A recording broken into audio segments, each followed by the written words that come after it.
You're shining bright. Yeah.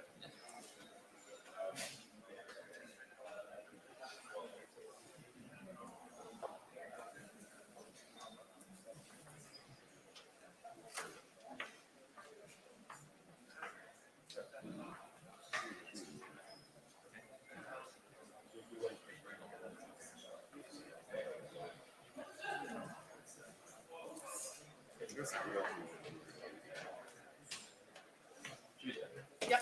They didn't have quite presentation slides? No, because on the drive they're empty. Presentation, class presentation, they got it. Okay. So they're still missing number 2, number.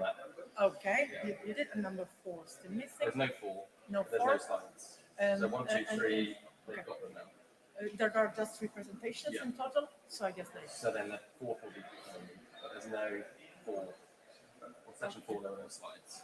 Okay, in session 4, no slides. So it will be 5 third. 5. 5 will be 5. In order. 4. Okay, 4 no slides. But only 4 slides. Okay. 3, Evandro is not going to present. No slides for Evandro. No slides for Evandro. John, Okay. Julian. Yes. Okay. Aidan slides. Yes. John and Richard slides. None for 1, 2, 3. None. Okay. 5. Okay. I go and check that you have 4 presentations. And did you get your second microphone break? Julian, we're ready to go. Let me check with Raphael.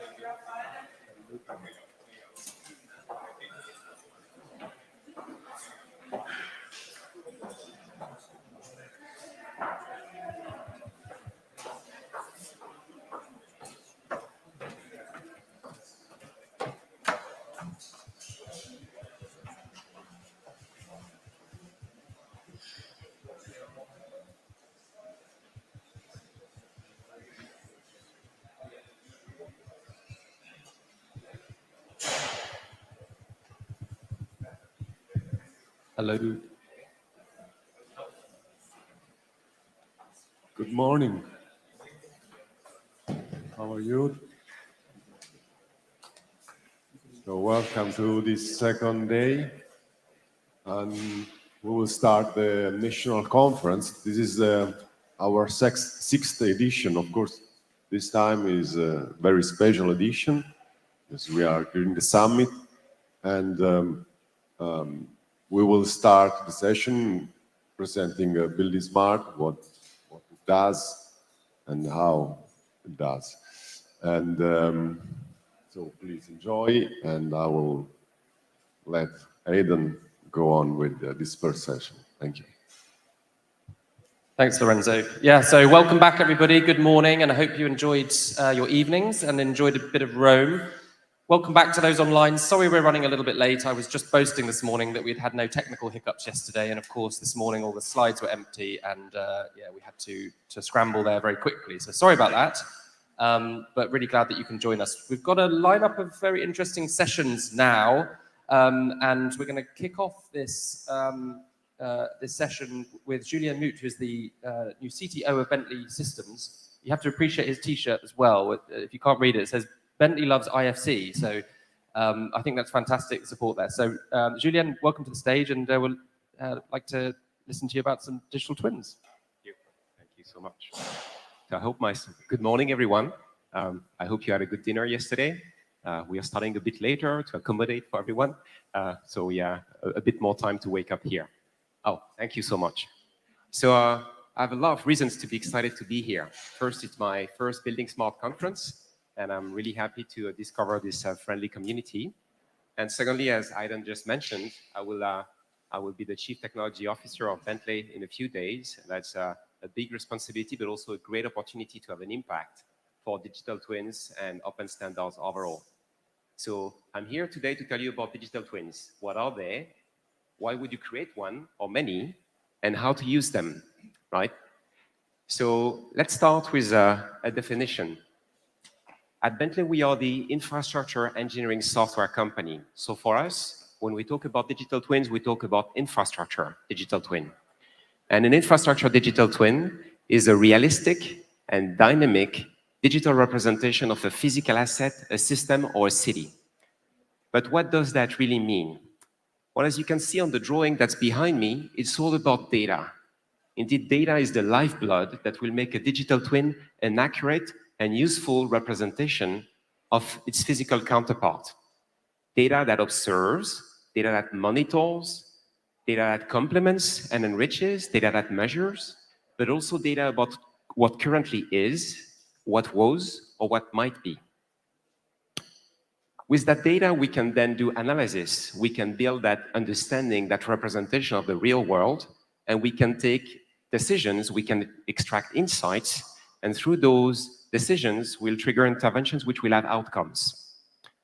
So that's an interesting construct, because if we think about it, this is what our brains are doing all day long. Our human brains are acquiring data by our senses, whether sight, hearing, smell, touch, and we're combining that data, we're aligning it so that we have 3D vision, we can have our balance.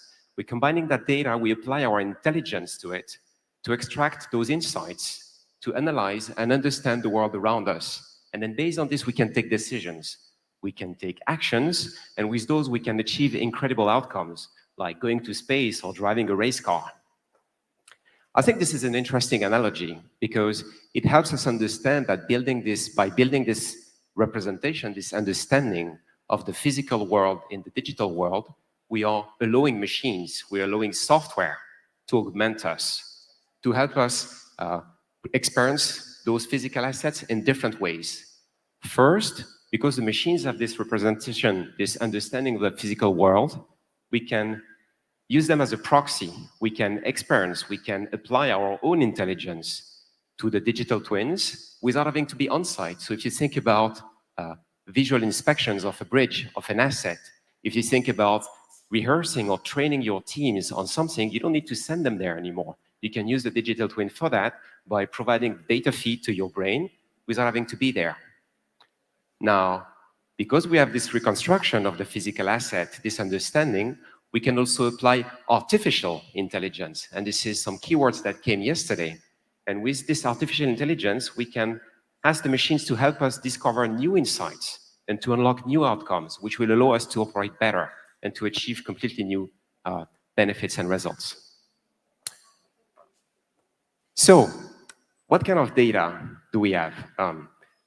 We have 3 big families. And I think it's very important to understand first, and going back to this analogy, that the purpose is driving the data requirements. What data do you need for a digital twin? Well, if we go back to the previous analogy, the human brain is completely fine with a decent sight, average hearing and smell, and this has allowed us to survive for thousands of years.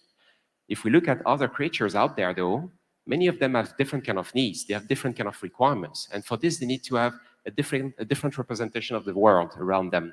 Think about infrared sight, or the sonar echolocations, or vibration sensitivity. So really the purpose is driving the data requirements. And for digital twins, we see 3 big families of data that comes into them.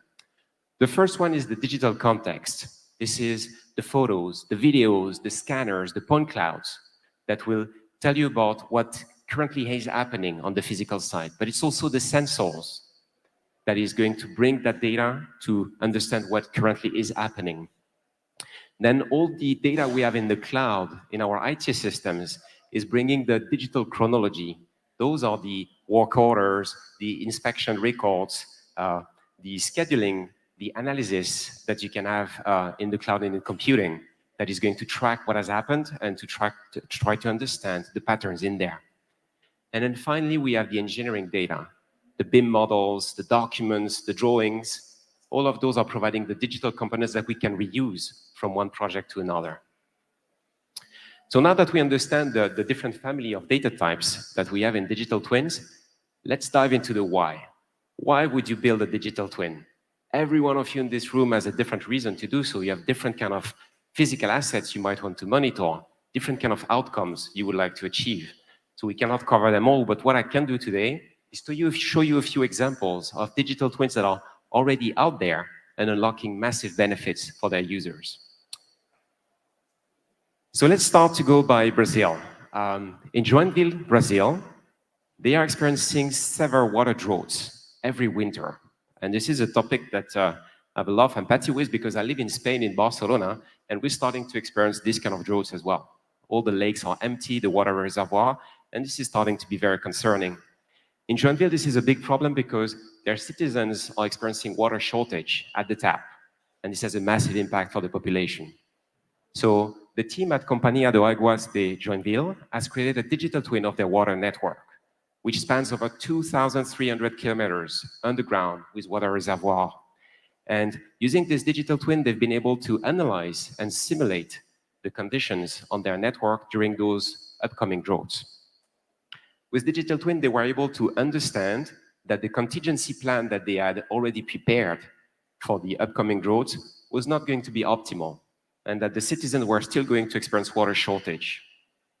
Instead, with the digital twin, they were able to come up with a better plan that would help them with their existing infrastructure to ensure that water was going to be supplied to every citizen all the time.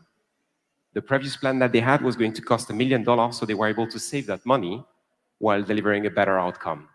I think this is a truly inspiring use case for a digital twin.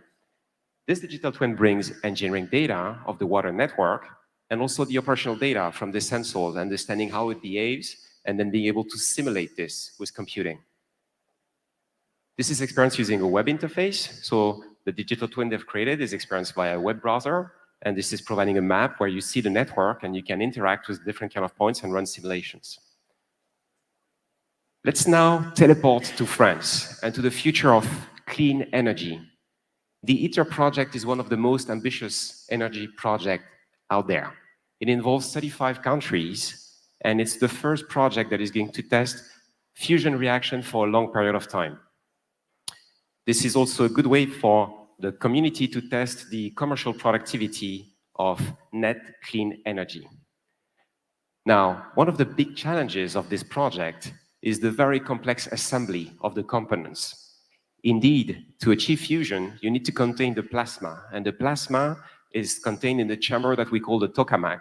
And the tokamak is created by gigantic magnets that weigh more than 1,500 tons. Bringing those magnets from all over the world into the assembly hall and preparing to assemble them there is a very, very challenging task. So the team at ITER, to be able to orchestrate all of this and to simulate, they have created a digital twin of the assembly hall and the fusion reactor. And what they do is that they bring virtually those components and they can test how they will fit into the assembly hall and what kind of steps are necessary to assemble them with a millimeter precision in the fusion chamber. This digital twin is particularly interesting because it's using engineering data with very high precision and high fidelity models, but it's also bringing the IT data around scheduling, orchestrating a 4D immersion review of the assembly process with a very immersive experience. So you can experience that digital twin using game engines and a virtual reality headset, allowing the operators to really immerse themselves in the assembly hall and figuring how things are going to happen, almost as if in reality. Let's now fly to Sydney and land in their very efficient airport.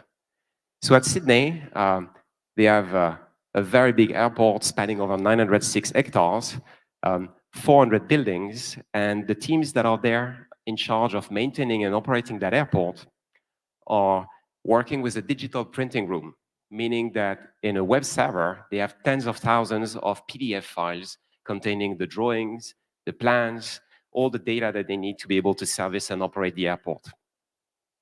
Accessing that data is complex and costly for them. You need to find it, collate it, print it, so that you can then go on site and do the job.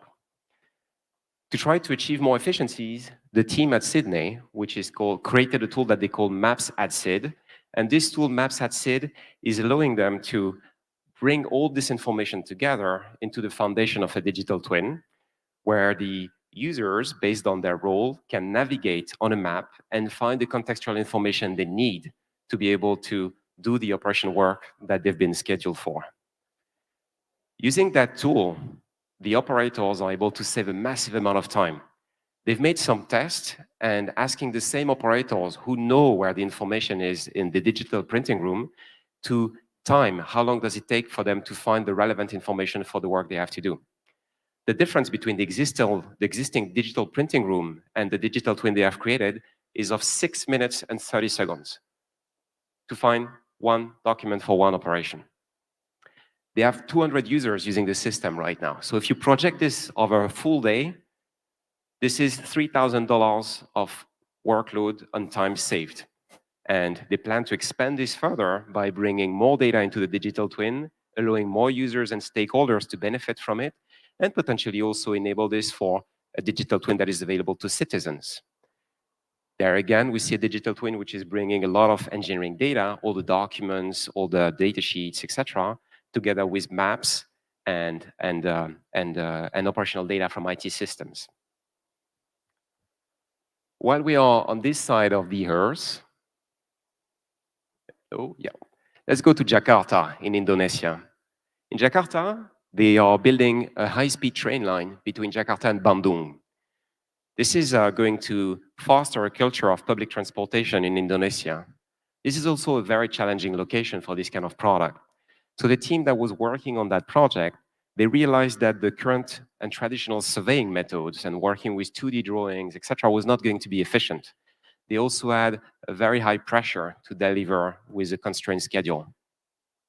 So what they did instead is that they created an integrated BIM and digital twin project to design and construct this project. This is a massive train and railway. It spans over 143 kilometers, and it involves many, many constructors. Using this digital twin, the team has been able to deliver 6 months early on their project, which is a massive outcome. But not only that, they've also been able to save $185 million of public money building that massive asset. I think this is an outcome we can all agree is phenomenal. So we've seen that the benefits of those digital twins are already there for many of the users that have been able to build them. I think we've also understood that a digital twin is first and foremost a continuous data integration project. It's all about data. Now, when you hear this continuous data integration project, two thoughts should come to mind, two concerns actually. The first one is that this data is highly valuable. I mean, the work it took to bring that data together is substantial. So when you have it, you want to make sure you can retain access to that data in the long run. So it has to stay open. And this is why you understand why I'm wearing that T-shirt. This data has to be accessible through open source software. It has to be accessible through open APIs. And more than anything, it has also to be able, you have to be able to access that data using open standards. The second thought that should come to mind is that wouldn't it be nice if you could use the tools and products that are going to make it possible for you to do this data integration project as you go? So that it's not an afterthought to have to recover all that data from the different silos they live in, and then have to do the manual work of integrating this. If you can use tools that will do that for you, it would be so much easier. So think about how can you make this data integration process happen on the go, on the way. So at Bentley, we have two approaches to address those two concerns, which I would like to share with you today. The first one is that we have created a digital twin platform. We call it the iTwin platform. This is an open platform. And when I say open, I mean that it's based on open source technologies. We have a library, which is called iTwin.js, which contains hundreds of components, which are used to develop our iTwin-based applications, and also the foundational work that manages that data and this alignment. It exposes an open API, which you can access on developer.bentley.com. And that API will let you manage and access your data, whether operational data, engineering data, or reality data. And then finally, it's embracing open standards. So you can build a digital twin in our iTwin platform starting from an IFC file. You can also use plenty of other file formats from the different kind of CAD engineering tools out there. But then you can also export your digital twin at any step of the life cycle of that asset using IFC. There is a cloud service to do that, and it supports the IFC export for your digital twin, making it completely operable. And finally, this platform is also using our own standard we have created for the persistence of CAD data during the design phase, during the authoring phase, and also for deliverables, which we call iModels, which is also based on an aligned schema and which is tracking changes with an open source approach.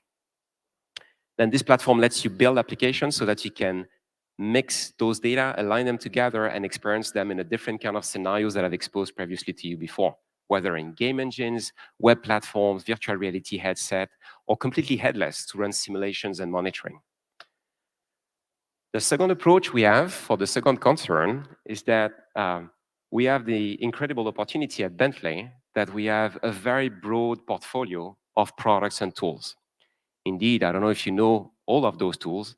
I might not know all of them just yet, but we have tools that are covering the design phase, the construction phase, the operation phase, and for every discipline, and also working with the data types of any kind, whether above ground, below ground, with geotechnical data from all the kind of engineering disciplines we support. And the breadth and depth of that portfolio is a unique opportunity to make sure that those products are going to facilitate this data integration project I was telling you about. Our promise to our users is that we're going to use, even more so now, this iTwin platform as our data integration layer between all of those products, so that when you use one of those products to design or to construct or to operate, the data that you generate is systematically going into a digital twin and it's being aligned for you, so that your data integration project comes naturally as you're making progress. So I'm going to conclude here by saying that at Bentley, we're convinced that by going digital and by creating digital twins, you can build better infrastructure and you can build it better, and our world needs it. And we believe we have the tools to help you do that. So please reach out. We'll be happy to tell you more about that. Thank you. Let's ask you a couple of questions, if that's okay. Yeah. Just check this mic's working. Thank you, Julien. That was really interesting. I thought whilst I've got you here, I'll just ask you a couple of questions around the presentation and some of the topics that we've seen at this event so far. In particular, this sort of digital twins and how it's perceived sometimes. So we were talking yesterday about digital twins and what they are, but do you find at Bentley sometimes you have to describe what they're not? Because some people feel digital twins are just a sort of a digital model and that's sufficient, or do you find that the actual true breadth of what digital twins can provide is still difficult to articulate? So we spend a lot of time now trying to explain what are the outcomes, because it's very difficult to relate to the data construct and understand exactly what it is. I was saying in my definition that it's realistic, but what do you consider realistic? It's highly subjective. It has to be realistic enough for your purpose, right? And we're also saying dynamic, but same thing. What does that mean? I mean, for your specific outcome, it might be completely fine if the sensor data is updating once a week, right? So it's really trying to understand what are the outcomes. There's not too many things that a digital twin is not. So we try to understand what are the challenges we need to overcome, and really the digital twin is that understanding of the physical world. So it's a very broad term, but we really try to relate that to outcomes all the time.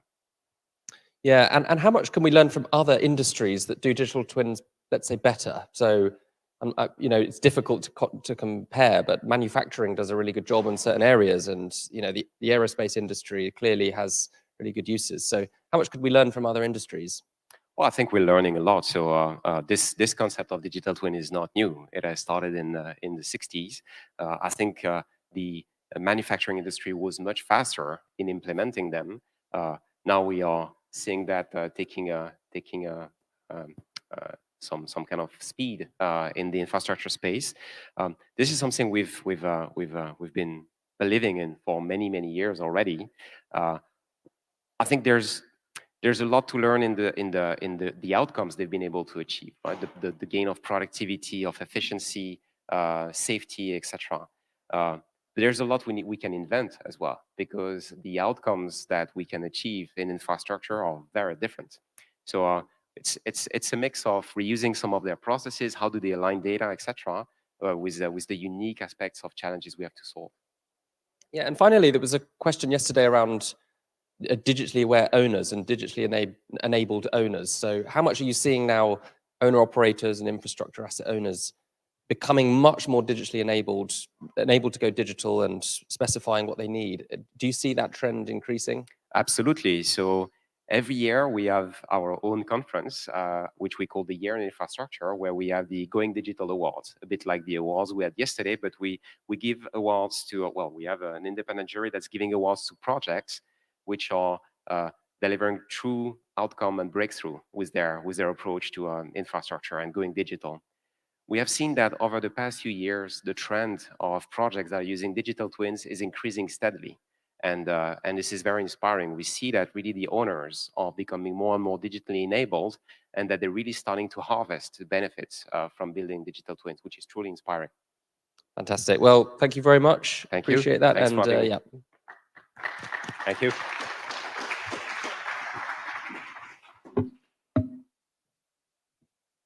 After that, thank you very much, Julien, again. We just move into the next part of this session, which was actually a response to some feedback we had in Montreal, which was to better describe what buildingSMART is and what we do to our community. So this session, if we've got the next slides, please. Am I able to control it? There we go. Yeah, so we then responded with this idea of what is buildingSMART, and we've got some, hopefully some enjoyable sessions now really describing some of that for us. The community itself, as many of us know, is structured very much like this. buildingSMART International is supported by our members and our sponsors who help to maintain the work done at buildingSMART International in the community. We are represented by our chapters. We have 30 chapters, I think we said yesterday from Clive. Chapter in formation now in India, which is really fantastic. And Clive mentioned that we're hoping soon to have some presence in South America. So these emerging markets is really, really exciting time. Obviously deliver our summits, which we are here today at, 2 a year. So we'll be in Lillestrøm, just outside of Oslo in September. And of course, we also have these agreements with our partners, as I mentioned earlier, around some of those MOUs that we signed yesterday, Geospatial World and the ICIS as well. We also have agreements with OGC and CERN and other organizations like the Digital Twin Consortium. And I think these really help for us to initiate work and develop standards that go through the standards process that you'll hear about shortly. We then have 3 core programs: the user program, the standards and solutions program, and the compliance program. This is where all the work resides within buildingSMART, and we do have some out-of-scope special thinking groups, I suppose, that help us develop some of the topics like digital twins and asset management and things like that. But that really feeds back into the solutions and standards program that we have run by Richard Kelly. So that's the overall structure of buildingSMART itself. But then I thought about what is it that really makes buildingSMART, and I don't know if there was a feeling amongst the crowd, but certainly at the evening, we felt that it was really around the community and the people. And that is what's driving buildingSMART forward. So ultimately, we are a collection of people that contribute to the betterment of our industry. Last night, we heard from a lot of the fellows, award winners, that actually 99.9% of people that receive fellowship awards do it because they want to, and do it because they are passionate about the things that they do. And that is very inspiring. And I think if you're new to this, that is quite an inspiring thing, that people put their own time and effort into developing open standards and open data. And this was, of course, yesterday. So I suddenly realized that the feeling that we have at buildingSMART is around building the community, and how wonderful that we're able to capture some of these photos throughout buildingSMART. So that is a very short introduction, which I'd like to now hand over to Richard and John Proctor from buildingSMART International. And they're going to talk about the bSI process and the programs. Do you like 2 mics?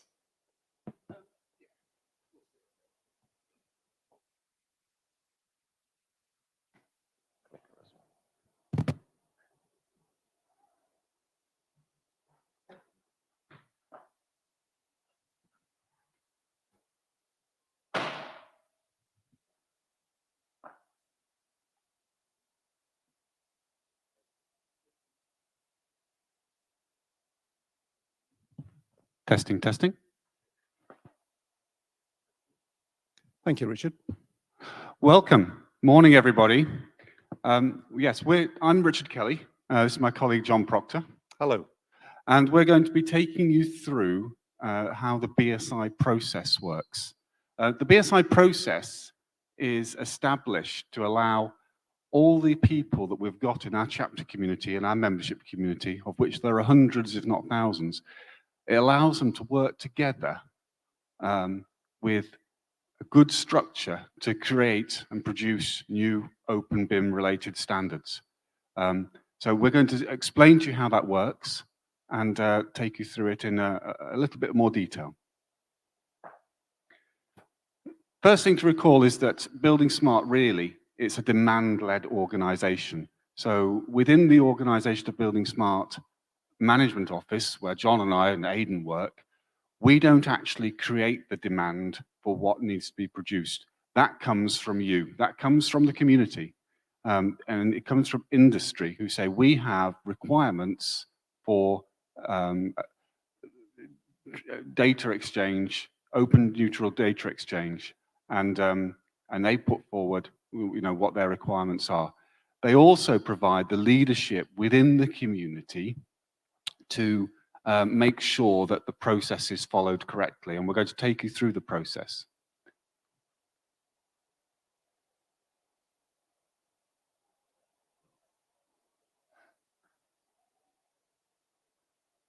So this is what the organization map looks like at buildingSMART. It's a democracy. It's a democracy in that in order to achieve a new standard, you have to have full international consensus. Otherwise, it's not credible, and it needs to have the right quality and rigor. So our organization map looks something like this. And in a democracy, if it was a government, you'd have the legislative area, you'd have the executive, and you'd have the judiciary. Well, we haven't got quite the same things. We do have three different areas. We have the room leadership off to the left-hand side, and we have the governance at the top, and then we have the project delivery management in the middle there. And if I just explain what this looks like in a little bit more detail. The projects to develop a new standard go through the bSI process, and they start off in the initiation phase, they go through a development phase, and they come out at the other end when they've been approved. And there are checks along the way where voting takes place by the Standards Committee to ensure that the process is being followed. Now, I'll explain to you in a minute what the Standards Committee is. But first, let's look at the rooms. So the rooms have a steering committee, and the room is a specialist domain, such as infrastructure or building or airport. And they have a steering committee that is elected from their part of the industry, from our members, and these are the people that know most about what the requirements in that part of the industry are. And the steering committee sets the plan for the room for the next 4 or 5 years, and it oversees the activities that deliver new standards. And those standards are delivered through the projects, so I just intimated. So the room steering committee is the first place that a new proposal will go. Once the room steering committee is happy that the proposal they've received, is of sufficient quality and responds to their mission and vision, it will go to what we call the Standards Committee Technical Executive. And these are a group of people who represent the best technical knowledge about open BIM processes in the business. And they have some harmonization work to do, and we'll explain to you in a moment what that is. It then goes to the Standards Committee Executive, who are a senior group of people in the organization from the community who have then oversight of what the room has said, what the Standards Committee Technical Executive has said, and they decide whether it is fit to go to the Standards Committee. And the Standards Committee is everybody that's a member of buildingSMART, whether it be a chapter or an organization, has a vote on the Standards Committee. So there's over 100 people on the Standards Committee now. And this is where the international consensus takes place, because everything that is produced goes through the process, has a vote, it is voted on by the Standards Committee, and that's what gives this robustness. So the first thing that happens when a set of requirements needs to be turned into a new standard is we receive an activity proposal. So John, do you have an activity proposal? You'd like an activity proposal, yes, Richard? Please. Okay. Oh. Here we go. And an activity proposal. It's quite small at this stage, and the reason it's quite small is because actually at this stage, it is just a set of requirements. There isn't necessarily in here at the moment a resource plan. There isn't necessarily a set of deliverables. It is really just, this is what needs to be done, and we have some commitment to do it. So we've received this from one of our members. And what happens next is this activity proposal will go to the room steering committees. And here's our room steering committees, all 9 of them. So it'll go to one of these, depending what it is. And the room steering committee is representative of industry. So what does the room steering committee want to do with this activity proposal? Okay. Thank you, Richard. So I am now the room steering committee. And the room steering committee will review the activity proposal, and they will ask themselves, does it fit with my room charter, which describes the mission and goals of the room? Is it well supported in the community, and will it support user needs and industry? Is it sufficiently funded, and can the room help support with seeking further funding? Wonderful. Okay.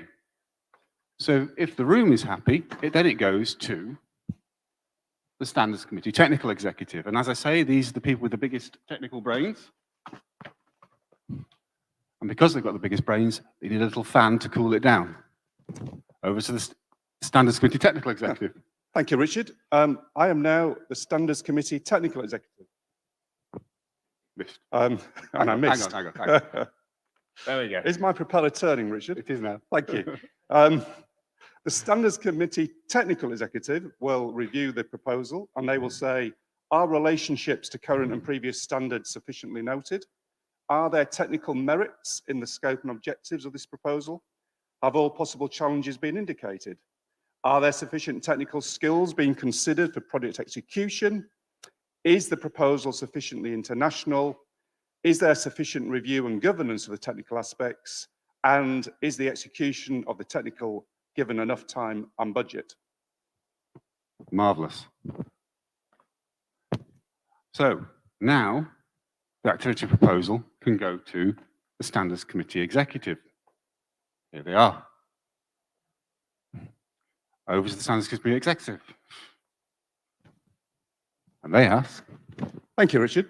I am now the standards committee executive, and the executive will ask, is this proposal well aligned with the buildingSMART mission? Is there overlap between other projects? Is there confidence that the proposal understands proper project management and the bSI process? Is it well aligned with standards development in other organizations? And has it been validated with ISO and SEN requirements?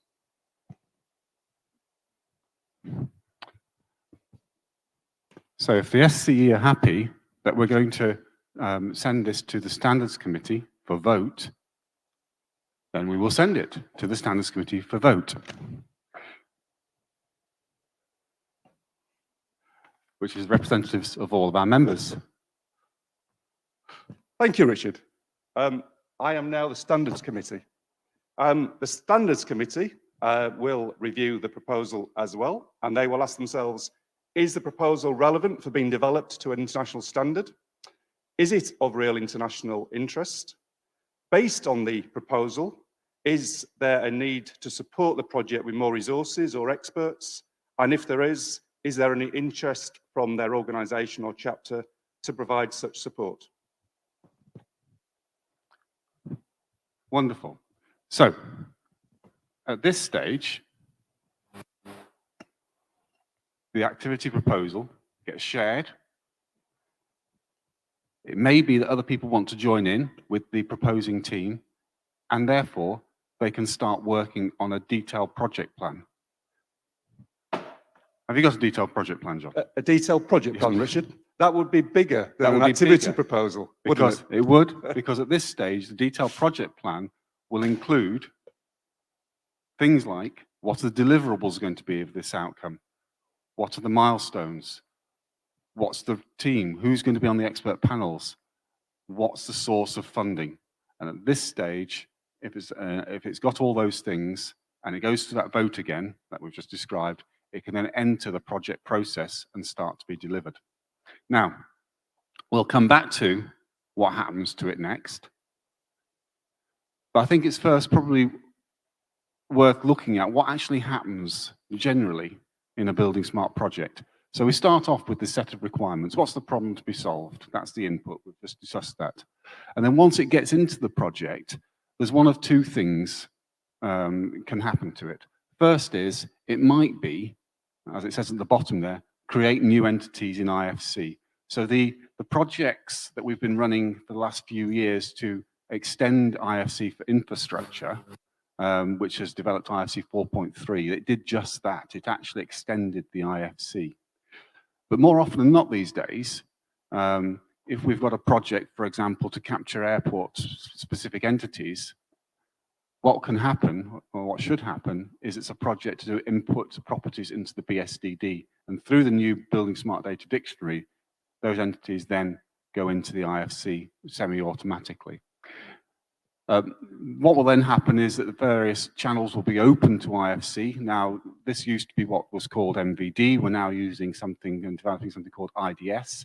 But basically, that means that when the standard is created, if you are interested in building bridges, you want to be able to get access to all the bits that are relevant to building bridges. You don't want all the stuff to do with windows and doors, clearly. So that's what that means there, where it says open specific channels into IFC to make it usable. And then it's either 100% available in the IFC or the BSDD, and we publish it. And that is what a project does, start to finish. And obviously there's a lot more detail than that, but it's useful just to see, I think, the context. And we have a team at buildingSMART International now. We have a management office. It's only a small team. There's about 12 of us, some full-time, some part-time. And we're here to support you. We're here to support the members in the chapters. John, as you can see on the screen there, he's the International Program Coordinator for 3 of the rooms, Building, Infrastructure and Product. But you will also have seen around the venue this week, and they'll be supporting you in the sessions over the next 2 days. Sheila and Evandro, Laura, at the bottom there is Jeffrey Roulette, who we are now asking to be the person that helps the people that put forward activities with making their proposals more, I suppose, interesting and coherent, so that we can then hopefully get more engagement from industry. And then on the right-hand side is Claire, who's our finance manager, and as well as helping with the finances of the company, Claire works with the project leaders to make sure the finances of the projects are well managed, because all the finances come into buildingSMART International, and then we pay the contractors that deliver on the projects. And we do a lot of communication, make communication available to the people. So we, on the left-hand side, is a snapshot of a room web page, which of course anybody worldwide can open. It's publicly available. We are open and neutral. And on the right-hand side is a view of one of our project trackers that we use to follow all the activities that are happening at buildingSMART and the Solutions and Standards program. And you're able then, as a member, to go in, see what the status of any project is. There's a narrative on there, isn't there, that the international program coordinators keep updated. There is indeed. You can then, access all the information to do with that project and generally show an interest.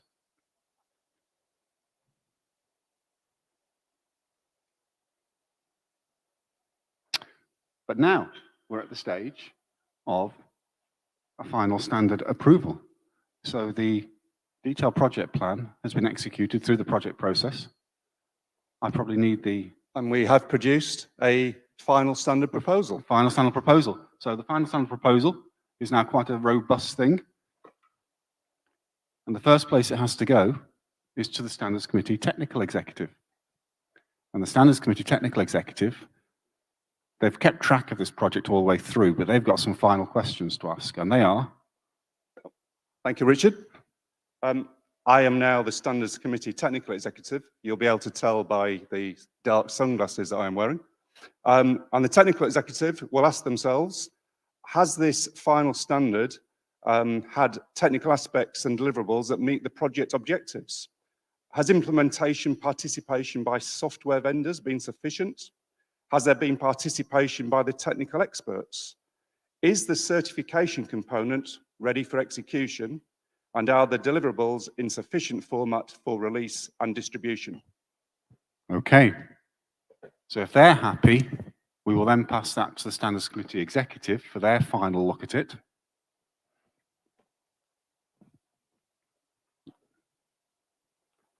Over to the Standards Committee Executive. Thank you, Richard. Ready? So many hats and so little time. The Standards Committee Executive will review the final standard proposal, and they will ask, has the project been executed properly according to the bSI process? Have sufficient steps to achieve international consensus been taken? Has there been sufficient engagement with software and industry experts? Has the output proved to be relevant, useful, and valid for the industry? And are there any outstanding issues that need to be addressed?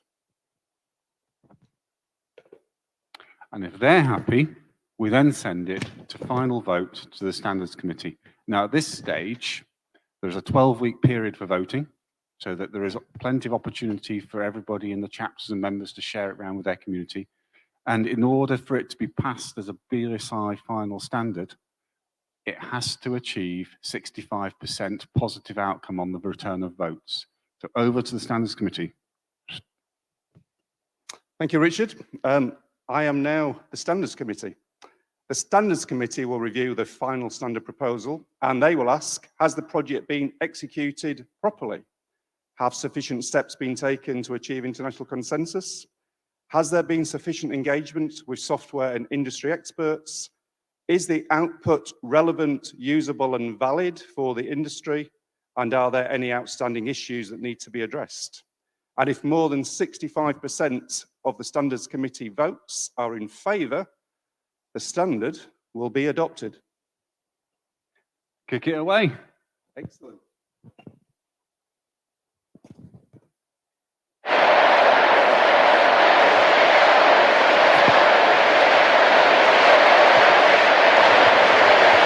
Final standard review. Thank you very much.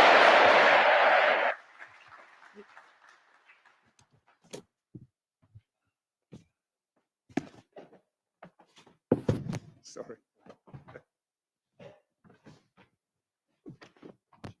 Thanks, John and Richard. I hope everyone appreciates the many hats that we have to wear sometimes at bSI to describe the work that we do. So thank you very much. And I don't think you dropped a ball, and I nearly did, which was good. So I think that's a bit about some of the governance and the structure and the things that happen. So I think, you know, we always encourage our community to continue to think about projects that they would like to work on, and you know, people outside of this community that might want to contribute and submit projects as well. So if you do have some work items or activities, please do come to us and we'll help you through that process. Next up, we have two other gentlemen coming up here who also wear many hats. Leon is the Technical Director of buildingSMART International, and Evandro is the Solutions Accelerator. They've just accelerated from the Railway Room and the IDS presentation to be here just to talk about some of the technical aspects of buildingSMART, and I think it's a relatively open mic session, so interaction with the audience will be welcomed, and yeah, over to you. There's another mic which I can grab. Yeah, so there's indeed two reasons why this is an open session. First one is we are absolutely unable to trump the previous presentation. That was brilliant. And the second reason is we are the geeks that wear the hats with the propellers, and we can talk for hours about abbreviations. And that's also actually what we requested from Aidan. If you want an introduction to all of the standards, we need about 2.5 hours, and then we get kind of the first level base introduction. And that was unacceptable. He only gave us 10 to 15 minutes. And if you Google for buildingSMART standards, quick overview, there is a video of 10 to 15 minutes that basically explains you the meaning of all of the abbreviations and all of the standards. But then you still have just the meaning of the abbreviations, not the real meaning and the added value that gives them. So we decided to wing it, basically collect your questions and hopefully then come back maybe during the summit or after the summit to answer the actual questions. There's a lot of people in different rooms now discussing which abbreviation is the best. But since this is the introduction session, we just really want to answer the questions that you have. Why did you come to the Building Smart Summit? What kind of abbreviation do you want to learn more of? So this is indeed an open mic session that can be over very quickly if you don't have any questions, or can still take very long and make Aiden very nervous because we run out of time. We have 2 microphones, so I can come to you. So just raise your hand. Easy. Is it working? In Okay. English, in English. In English, okay, I will try. I'll take the chance to. I mean, I'm a leader of a chapter, and sometimes I'm struggling to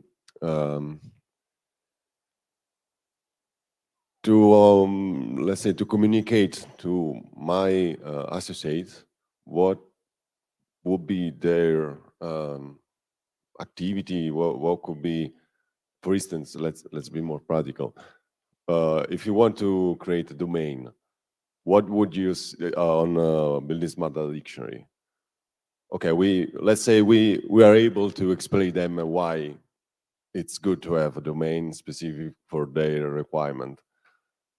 Now, how we should start a working group? What would be a good methodology to create a domain that is shared in our industry, for instance?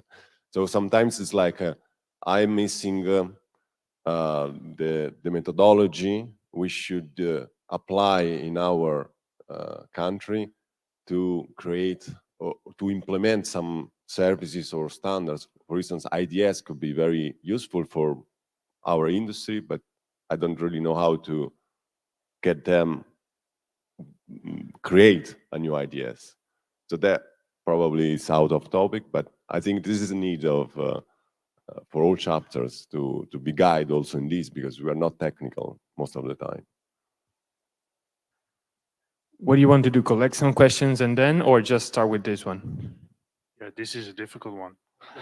Yeah, let me summarize, because I speak Italian, so I can translate. So I guess the question is, from the perspective of a chapter leader, if someone comes to me saying, I want to put a domain in BSTD, how can I help them, right? How can I better help them? How can I start working groups around BSTD and IDS and all these technologies?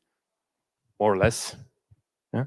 Yeah, so quickly for everyone else in the rooms, we already had 2 abbreviations here, BSD and IDS. BSD is the buildingSMART Data Dictionary.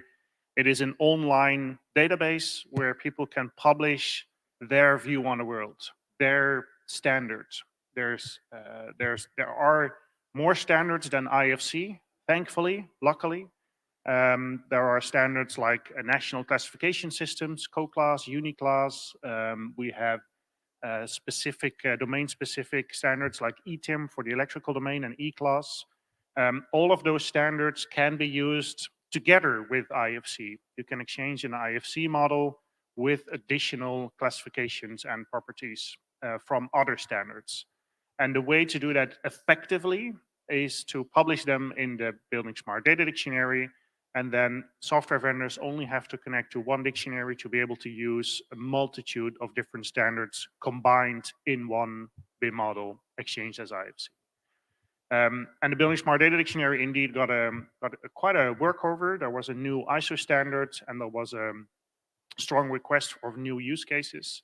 So there was a new version released about 1.5 to 2 years ago. And all of a sudden that exploded. There's a huge interest indeed. Also, when you look at this summit, there's a lot of people, a lot of sessions on BSDD. And we also recently hired a BSDD product manager with Arthur. So you are asking a bit of you're putting salt in an open wound here. We know we are behind the curve on this. Arthur is catching up quite good. He's brilliant. So he did an overhaul of the documentation to make it more appealing and understandable for non-technical people.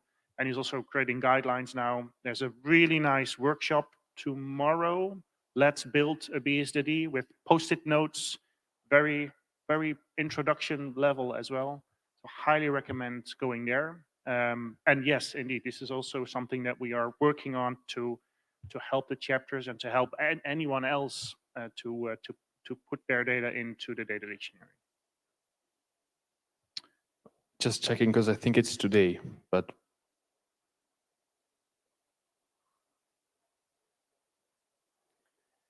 yeah, it's today at 11. Today at 11. Sala Immediately L. after this session. So Perfect. right after the coffee break. Yeah. Yep. Sala L.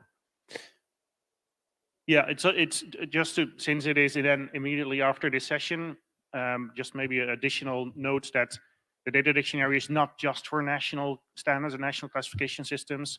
There's a lot of large clients, there's a lot of companies that put their standard into the data dictionary as well. We have seen examples half a year ago in Montreal of a contractor that puts in their view of the world with their properties, so they can quickly, even in SketchUp, add semantics to a model and then run automatic cost control, automatic scheduling. So there's a real added value of using the data dictionary that way to quickly get results.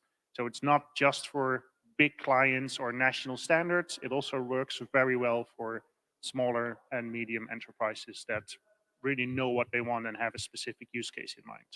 I've seen the preparation of Arthur, and he wants to divide the group in different teams, so you can pick depending on your interest. If you're a product manufacturer or you're an engineer, or you had 8 categories and a lot of open fill in yourself questions as well. So highly recommend that session if you want to learn more about the data dictionary. Cool. Anyone else? Could be someone new to the summit, completely new, like it's your first summit. Come on, I want to walk. I mean, this is too easy. I would like to know, still relating to BSDD, if there is some work going on the footprint properties, because in Europe we are now obliged to define the footprint of buildings, and really I think we are very far behind in many countries to understand what is the footprint of the design choice, because when if you design with concrete, there is already a very higher footprint than using wood. So it will be too late when you are in the construction to decide which material you should use. And I think we need to make that understand to the architect and engineers that they should consider the footprint since the starting, otherwise will be too late then to change. Yeah, so the data dictionary is a service from buildingSMART, and indeed we are, you can use it for free, so anyone can upload properties and classes for free to distribute them. And there are indeed a lot of people that are interested to upload properties. And I know that one of the groups in the product room also recently uploaded a whole set of sustainability properties, carbon emission properties. I think they did a translation from the ISO standards to make sure that it's the official one that you need to use in calculations. I think it's in the sandbox testing environment now, getting ready to be pushed to production. So yeah, I know that from the product room, there is this development, but I'm also aware that there's other people looking at pushing their properties for their calculations into the data dictionary as well. So from a buildingSMART perspective, we deliver the service, and anyone is free to upload the properties and the classes they want to it. Anyone else? Aidan? Come on. Don't be shy.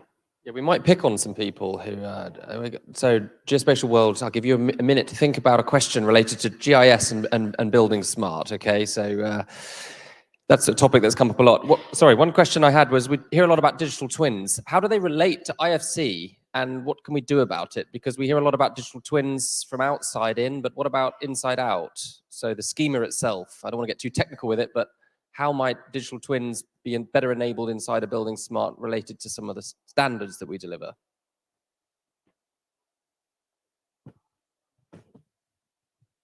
Come on, seriously? The most tough question? Yeah. Okay. Let's see if I can link to the presentation from yesterday. So you've heard from Greg when yesterday talked about IFC 5 that the next generation of IFC needs to change a little bit. Okay, I know that some of you are already falling off the chair, but let's say the data schema of IFC was conceived many years ago in the era of files and files exchange. Now, all the discussions that we heard yesterday about digital twin, we frequently heard about interoperability, exchange of data, update, life cycles, all things that are pointing in a direction of exchanging small portion of data and not the entire model. Okay, so at the moment, without getting too technical, the current IFC schema is not the best schema if you want to exchange a small portion. Okay, think about a grape. Yeah, food analogy in Italy, sorry, quite obvious, but think about a grape, okay, like small grapes, and you want to pull just one. And in the current IFC schema, if you try to pull one, like extract just one piece of information, the whole vineyard come together. So IFC can definitely be a mean to leverage and to enhance digital twin, but to go through the horizon 1, 2, and 3, probably IFC schema needs a little bit of tweak. Again, I try not to be too technical. So my question is, so IFC road, I know it's new, but it appears to be cross-section based, which is primarily 2D, and it doesn't look beautiful like the buildings and bridges do in the models in the common data environment. How realistic is it to try to get that to change to be more 3D design and implemented instead of more like the buildings and bridges rather than the 2D that it seems to be implemented at today? Is that a realistic thing to do, or am I just fool's errand? A short answer, I think yes, it's realistic. I think it's partially already happening. So the game that is going to happen this afternoon, for example, just because you mentioned cross-session, like drawings of a road based on a cross-session. So the vendors that are supporting this game using IFC for the tree, so the latest version, are already using this concept of sweeping profiles along an alignment and parametric extrusions along a directrix. So yes, the vendors that are joining the game, I showed them yesterday. I didn't get it. Yeah.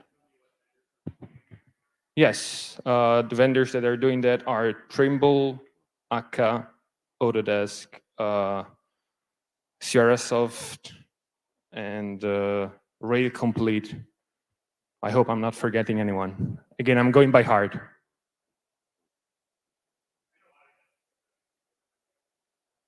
Yeah, that's what they're trying to do with the Civil 3D in the game this afternoon. So maybe you can join the game and ask them directly.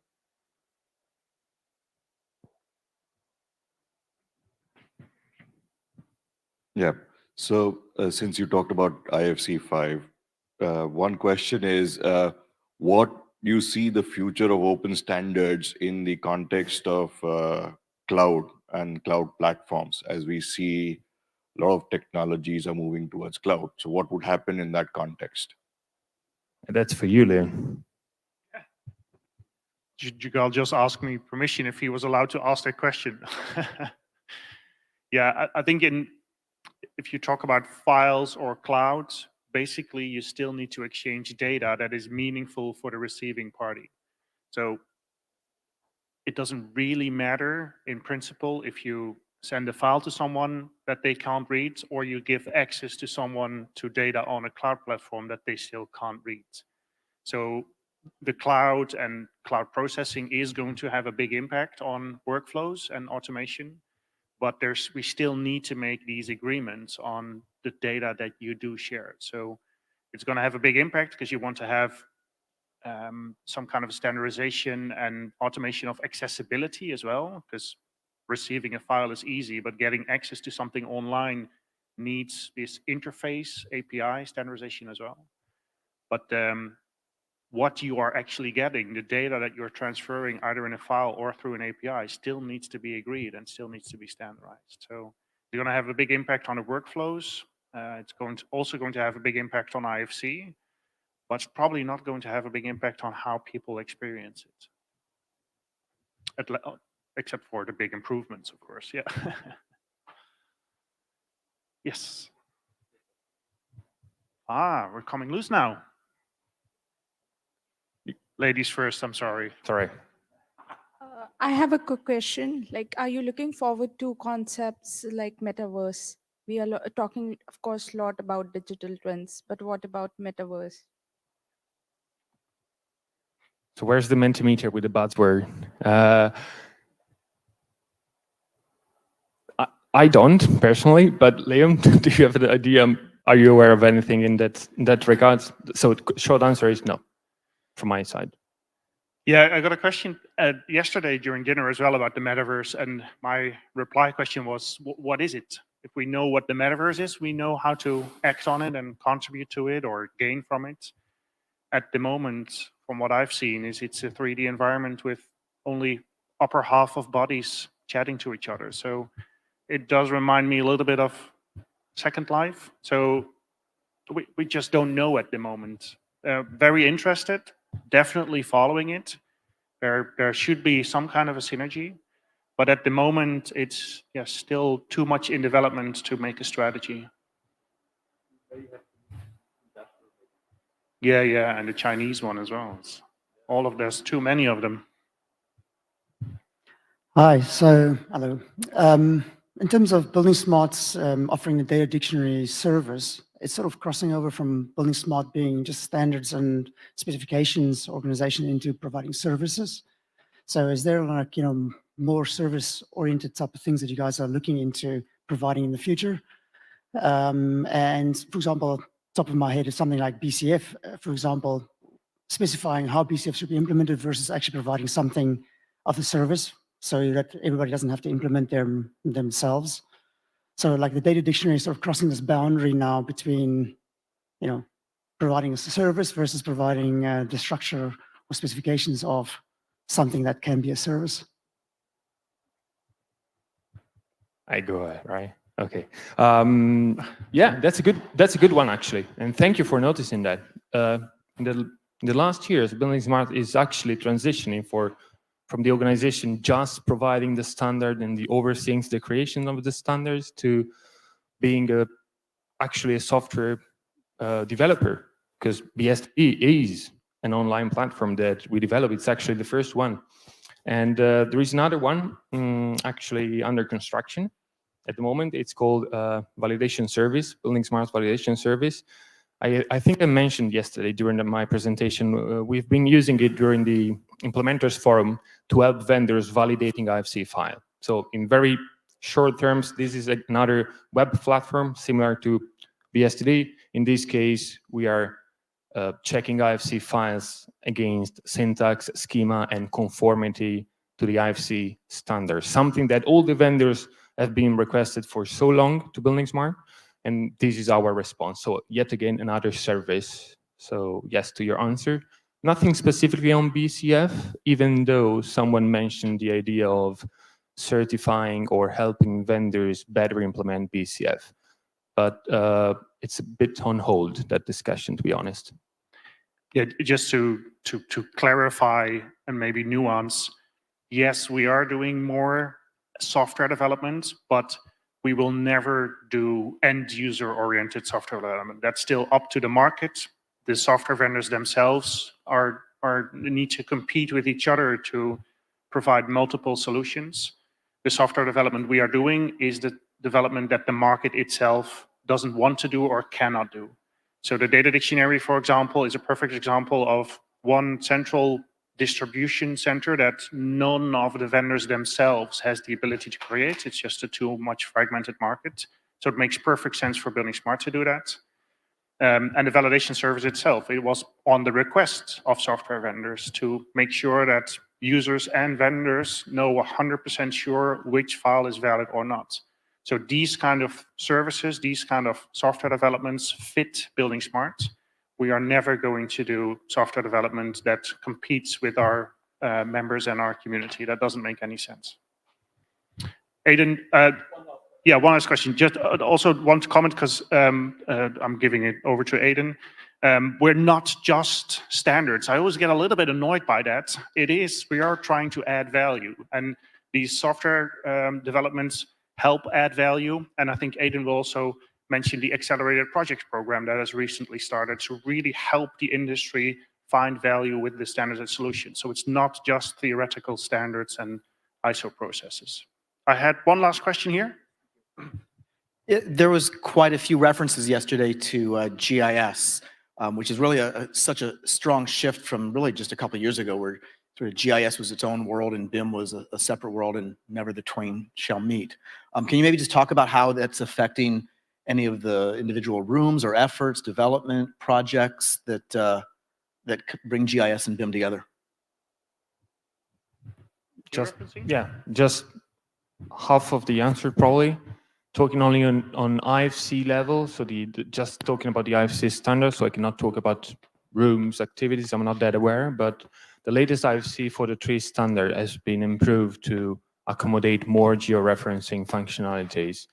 This was based on the request from the infrastructure owners, road, railway. They're used to different type of local engineering systems, geographic coordinate system, and the tunnel people are also stressing these points. So we've been announcing these IFC for the tree standard to accommodate these, and we also made some tests with some vendors, including Esri, of course, to make sure that the solutions that we envision is actually implementable and well supported. So that's one part of the answer. But again, I'm not sure about the rest of the rooms, if there's anything going on. Yeah, other parts of that answer is we have a memorandum of understanding with the Open Geospatial Consortium. We have a dedicated working group on BIM and GIS. It's actually split into multiple topics because it's two vague terms to be combined. It's about matching geometry, it's about matching APIs, semantics. So there's a lot going on BIM and GIS integration also during this summit. So this is it was a 1 minute left last question that basically exploded. So yeah, if you want to know more about BIM and GIS integration or any other topics, just you know how we look now, just come to find us. We're happy to answer all of your questions. We don't always wear hats with propellers, so watch out for normal people as well. Thank you. Thanks, thank you guys. So yeah, great to have some interaction there, and appreciate the time there. And if you need to shoot off to your rail games and things, feel free to do so. So we thought we'd finish this session from a sort of practical example of IDSA in action and recently implemented in Planoly, who are also just been recently announced as new standard members of buildingSMART International. So I'd like to welcome Clive Jordan to the stage and talk a bit about some of the work that's been happening at Planoly.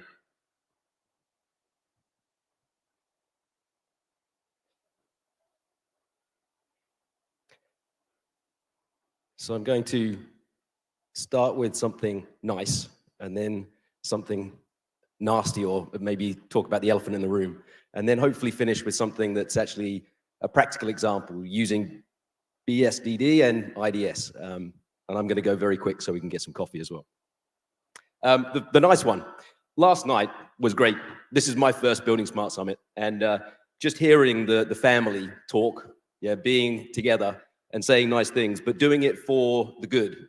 And the quotes from people, you know, none of us do it for personal recognition. I've never done anything on my own, and I've got a whole list of quotes from last night at the dinner. And it was just so special to hear that there's a lot of people with the same mindset and the same passion to advance our industry together. And it's really good for us to be part of that now. So I'm really proud of our team and what we've accomplished, but I think that there's more that we can do together with the partnership between BSDD, between buildingSMART and Planoly. So that's the nice bit. The realistic side of things, the elephant in the room, we do so much with BIM, and it can be used for so many different things. There's so much more than just on that slide. And that's why we have standards like ISO 19650, and they are quite all-encompassing. So they start to create a lot of administration, and there are a lot of workflows, and these workflows lead to lots of documentation and lots of acronyms, So we have not just the BIM execution plan, a BEP, but we also have the concept of a pre-contract and a post-contract, and we have an EIR, an OIR, a PIR, and this is all in addition to BSDD and IDS and IFC, and man, it can get quite confusing. And this is what our industry looks at. You know, we're a group of people, we're really lots of smart people in the room, and we talk these acronyms, and I think that there's kind of like this funny thing that, why did we have acronyms? It's mostly for people that are in a situation under pressure, like the military. Yeah, there's some acronyms that they use. I like the one FUBAR. I'm not going to explain it, and maybe you want to look up if you don't know about it. But this is what we've been doing to cope with this. So 3 years ago, we started to put teams together and say, how do we help our industry make, number one, ISO 19650 easier? And now we have over 250 teams that have created content, practical, not guidance, not another document, not another PDF that you have to read, but practical templates that can be implemented to make it easier. A practical workflow, simplifying it, understanding it in 3 simple steps rather than 57 steps. And so templates came out of this, and it became a simple one-button click inside of software. And that's the passion that I have. So my background is a civil engineer. And when I started to realize the power of code, that you could write 1 line of code and tomorrow 1 million people could use it for the better, for our industry, for building better and doing better. And that's what I was passionate about. So we combine this concept of software, now a one-button click, to create documents that are loaded with smart fields. And then this is my itinerary for Rome as well, that I used our new AI to be able to create inside of the application. That's, again, one button click to create an itinerary and know exactly where to get the best pizza. Anyway, so we say great things about what we're doing, obviously, but it's nice to hear other people say it as well. And this is what a great comment. You know, it's a dream to audit people that are using Planoly. So great, but how do we apply that here? And as I mentioned, okay, we've got lots of acronyms. We've got lots of complex and challenging steps to explain to the industry, everyone who needs to be part of this and do the work. And I'm a BIM nerd. I'm a civil engineer turned BIM nerd. And I go back, have been in those situations, go back to the office and then kind of sit in the corner. And you've been high-fiving at events like this, but then it becomes difficult to actually implement. So what can we do to help? What can we do to make this easier? Well, what we've done is implemented the BSDD connection here. So we've got classifications and properties inside of Planoly. And by now, when you're adding, as you start typing, you start to see things that you've picked. So this is Uniclass as a classification that's been chosen. And when you create now a task, oops, I want to be quick there. When you create a task, we also search for information. So if we're looking for a materials property and it's in the BSDD dictionary, and I shouldn't be using acronyms here, but it's okay in this audience, I suppose. And you're able to now directly apply that to your project inside of Planoly. And then those rules can also be added to, so we can start to define actually how we want to check it. And then in the exports, we have the ability to export an IDS, one button click, also filtered potentially for understanding, maybe this is the architect scope. And that export can then be imported into a bunch of different tools that are now starting to use IDS. So if you wanted to check the model in Solibri, for example, or if you wanted to use this to actually apply properties to models as you're creating them, that would be somehow easier. So machine readable content now, if you package it in a way that you've done it before, drag and drop to create it, now we have this scope that's built in a structured way that not only humans can understand, but machines can as well. And if you want to, this is the part inside of Planoly, if you're using model verification inside of Planoly, it's also one click to be able to understand when you drop the model in, whether it met those requirements. So I tried to go quite quickly there, just to kind of give you a flavor. We've got another session this afternoon digging in a lot deeper into BSDD and IDS, but we're really excited. I mean, maybe you can tell I'm super pumped about this now to be able to share what we're doing, because our focus is simple. And I think that, talking about the elephant in the room, we have to understand that complexity ourselves, but we need to translate that to the teams that are actually doing the work.